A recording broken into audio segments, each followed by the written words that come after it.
All right, so for this week, I decided to do a research project, and I wanted to do a research project on myths and kind of how they influence art. And so the myth I wanted to focus on this week is unicorns, just because they're something that have been prevalent throughout all ages. There's drawings of unicorns from medieval times all the way up until current day, where people still tend to draw unicorns, and it's a symbol of something that's pretty cool. But I want to focus on specifically what unicorns meant in the Renaissance and how they were portrayed in art and kind of the symbolism that they were. So starting off with the myth itself, so there's different origins for the myth of unicorn. We hear different versions depending on where you are and when you are in the world. But largely, the myth centers around a creature that's described as either a horse or goat-like animal with a single spiral horn on its forehead. So in ancient and medieval lore, the unicorn was said to be elusive and wild. It symbolized purity, innocence, and grace. And according to legend, only a virgin could tame or capture a unicorn, which tied the creature to themes of chastity. And later on, going to up to the Renaissance, these themes of chastity and purity often tied this myth to the Virgin Mary, and it kind of became a theme in Christian iconography. So it oftentimes represents Christ, and it represents these symbols, or so it represents, purity. So unicorns are often painted white or light color to represent this purity.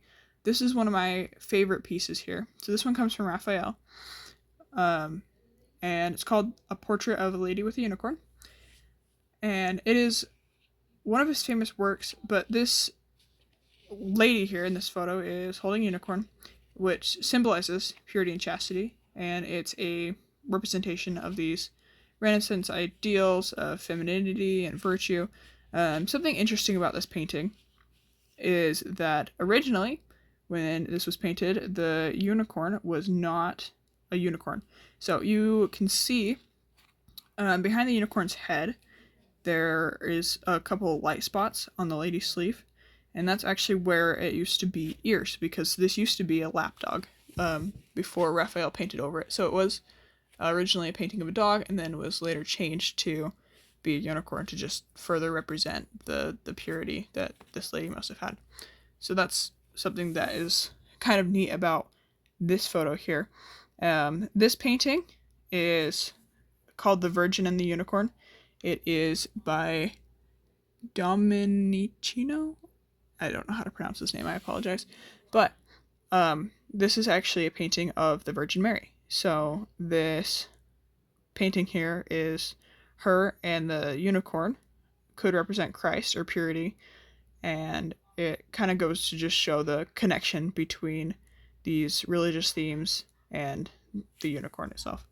So the rest of the paintings here I'm going to show are just a couple of different Renaissance paintings, and they all kind of have similar themes. So we see a unicorn here, and then in this one as well, kind of hidden in the background here.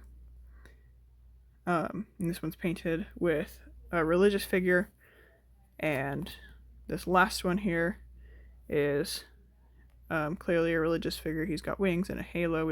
I don't know if it's God or an angel, perhaps. And then we have got a unicorn there in the background.